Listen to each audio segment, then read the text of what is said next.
जय हिंद दोस्तों। स्वागत है आप सभी का आपके अपने YouTube चैनल CAPF अनलॉक में।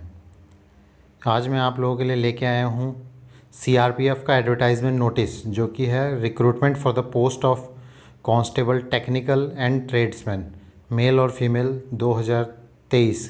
CRPF की भर्ती है ये आप लोगों के लिए। इस भर्ती की हम बात करें तो इसमें जो अप्रॉक्स वैकेंसीज़ है वो है 9212। ये जो आप स्क्रीन पे देख पा रहे हैं ये ऑफिशियल नोटिफिकेशन है CRPF का, जिसमें कि डिटेल्ड इन्फॉर्मेशन दी गई है आप लोगों को। स्टेट वाइज वैकेंसीज़ जो है, मेल पोस्ट की कितनी है, फीमेल पोस्ट्स की कितनी है, ये सारी डिटेल्स और आगे सिलेबस वगैरह ये सारा आपको इसमें मिल जाएगा। इसको मैंने आप लोगों के लिए एक जिस्ट के रूप में तैयार किया है, जिसको हम डिस्कस कर लेते हैं ताकि इस भर्ती के रिगार्डिंग सारे आपके जो डाउट्स हैं वो उसमें क्लियर हो जाएं। तो चलिए हम स्टार्ट करते हैं। Recruitment for the post of constable technical और ट्रेड्समैन मेल फीमेल 2023 की ये वैकेंसी है। इसमें एप्लीकेशन जो स्टार्टिंग डेट है ये 27 मार्च से आपके फॉर्म स्टार्ट हो चुके हैं। 27 मार्च से ये सबसे ज़्यादा ध्यान रखने वाली चीज़ है कि फॉर्म जो है ऑफलाइन मोड में नहीं होंगे, सिर्फ ऑनलाइन मोड में फॉर्म है। 27 मार्च से स्टार्ट हुए हैं। लास्ट डेट जो है ऑनलाइन एप्लीकेशन की वो है आपकी 25 अप्रैल 2023। फॉर्म भरने के बाद आपके एडमिट कार्ड जो हैं, एडमिट कार्ड रिलीज़ हो जाएंगे 20 जून से 25 जून के बीच में आपके कंप्यूटर बेस्ड टेस्ट के लिए। इसमें CBT होगा, आपका कंप्यूटर बेस्ड टेस्ट होगा। CBT की जो एग्ज़ाम डेट है टेंटेटिव वो आपकी 1 जुलाई 2023 से 13 जुलाई 2023 के बीच में होगी। इस फॉर्म को फिल कौन कर सकता है? इसको कोई भी मेल कैंडिडेट या फीमेल कैंडिडेट इंडियन सिटीज़न जो है वो इस फॉर्म को फिल कर सकता है। अब हम आगे देख लेते हैं कि इसका रिक्रूटमेंट प्रोसेस क्या रहेगा। तो देखिए, आपने फॉर्म फिल कर दिया, एडमिट कार्ड आ गया आपके पास। सबसे पहला जो एडमिट कार्ड आएगा आपके पास वो आएगा आपके CBT के लिए। यानी सबसे पहले इसमें टोटल 6 स्टेजेस हैं। पहले आपका कंप्यूटर बेस्ड टेस्ट होगा, उसके बाद आपका फिज़िकल स्टैंडर्ड टेस्ट होगा PST, उसके बाद आपका फ़िज़िकल एफिशिएंसी टेस्ट होगा PET, देन फिर आपका ट्रेड टेस्ट होगा, क्योंकि ये टेक्निकल और ट्रेड्समैन की भर्ती है इसलिए आपका ट्रेड टेस्ट होगा। देन उसके बाद आपके डॉक्यूमेंट्स वेरीफाई होंगे और उसके बाद लास्ट में आपका डिटेल्ड मेडिकल एग्जामिनेशन होगा, जिसे आप मेडिकल बोलते हैं। इसमें पे स्केल रहेगा आपका लेवल 3 7 CPC के पे मैट्रिक्स के लेवल के हिसाब से पे लेवल 3 है इसका, जिसमें रुपये 21,700 से 69,100 तक का पे है। तो आप ये मान के चलिए कि आप नए भर्ती होते हैं तो 21,700 आपका बेसिक रहेगा। उस पे आज के टाइम में 42% के हिसाब से आप DA लगा लीजिए, तो आपका 30 से 40,000 रुपये के बीच में जो है आपका सैलरी रहेगा। ठीक है। टोटल वैकेंसीज़ की हम बात करें तो जैसा कि मैंने आपको वीडियो के स्टार्टिंग में ही बता दिया था कि 9212 वैकेंसीज़ हैं। इसमें से मेल कैंडिडेट्स के लिए 9105 वैकेंसीज़ हैं और फीमेल कैंडिडेट्स के लिए 107 वैकेंसीज़ हैं।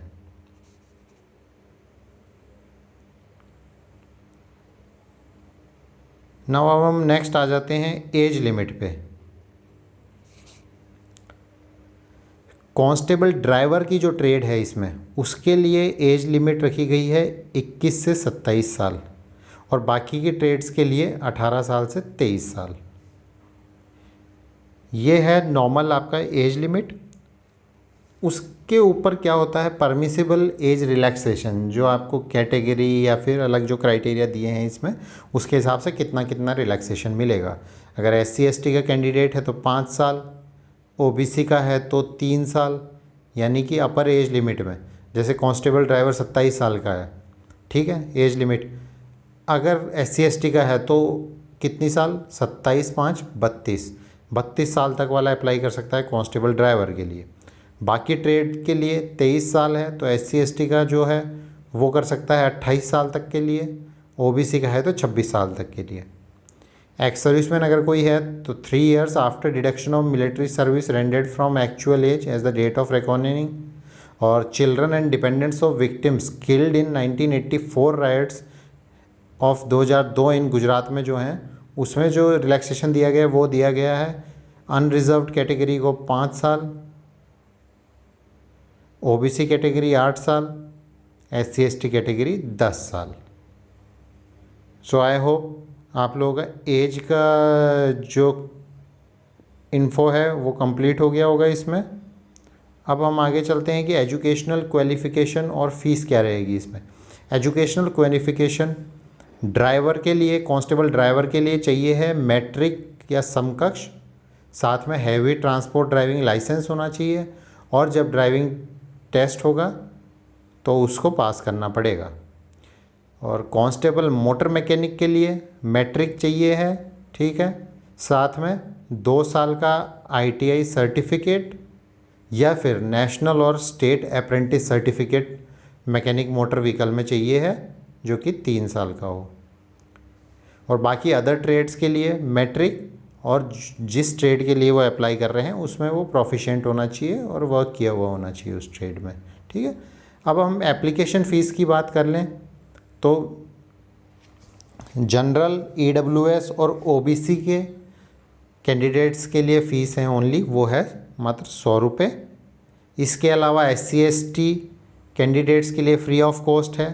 फीमेल कैंडिडेट्स सारी कैटेगरीज़ की उनके लिए फ्री ऑफ कॉस्ट है, और एक्स सर्विसमैन के लिए फ्री ऑफ कॉस्ट है। तो यानी ओनली आपके जो 100 रुपये फ़ीस देनी है वो जनरल के male candidates, EWS male candidates और OBC मेल कैंडिडेट्स को देनी है। अब हम आगे चलते हैं नेक्स्ट स्कीम ऑफ एग्ज़ामिनेशन पे। जैसा कि मैंने आपको बताया था कि इसमें आपका ओनली जो रिटर्न लगेगा वो आपका CBT होगा, कंप्यूटर बेस्ड टेस्ट होगा। तो CBT जो आपका होगा उसमें 100 क्वेश्चन आएंगे आपके और 100 मार्क्स के, यानी आपका एक क्वेश्चन 1 मार्क्स का हो गया। अब ये जो 100 क्वेश्चंस हैं इनको 4 पार्ट्स में डिवाइड किया गया है 25-25 के।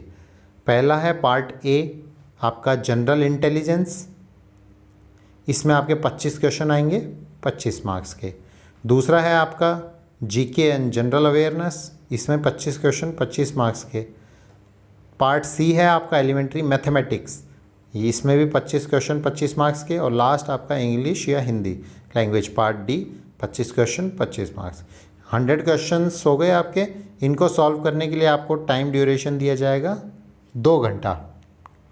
सारे क्वेश्चंस ऑब्जेक्टिव नेचर के होंगे, ठीक है। नेगेटिव मार्किंग है इस एग्ज़ाम में, ध्यान से सुन लीजिए। इसमें नेगेटिव मार्किंग है, कितनी है? 0.25 negative marking for each wrong answer. यानी इन सिंपल वर्ड्स अगर समझाएं तो 4 क्वेश्चन अगर आप गलत करते हैं तो आपका एक जो सही क्वेश्चन है वो भी चला जाएगा। इसमें एक फैसिलिटी CRPF प्रोवाइड करेगा, जैसा CRPF ने अपने विज्ञापन में बताया है कि a mock test link will be available in candidates corner on CRPF website to familiarize the candidates with CBT after the go live of the admit card. यानी कि जब एडमिट कार्ड उनकी वेबसाइट पे लाइव हो जाएंगे तो candidate corner में CRPF candidates को एक मॉक टेस्ट का लिंक देगा, जिससे कि जो CBT एग्ज़ाम होगा, कंप्यूटर बेस्ड एग्ज़ामिनेशन होगा, वो कैसा होगा, क्या पैटर्न रहेगा, उस हिसाब से वो फैमिलराइज हो जाएं पहले, ठीक है। अब आपका CBT पहला स्टेज ख़त्म हुआ एग्ज़ाम का, जो 6 स्टेजेस थे उनमें। उसके बाद आता है आपका PST।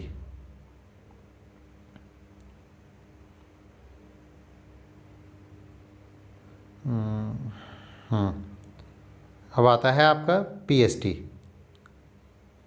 PST में क्या क्या चेक होगा? Height, chest, wait.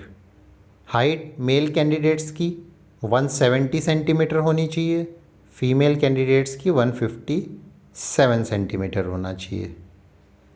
इसमें भी रिलैक्सेशन दी गई है, वो डिटेल्ड में रिलैक्सेशन दी है, तो वो आप जो CRPF का ऑफिशियल नोटिफिकेशन है किस किस कैटेगरी को कितना कितना रिलैक्सेशन है वो आप उसमें चेक कर सकते हैं।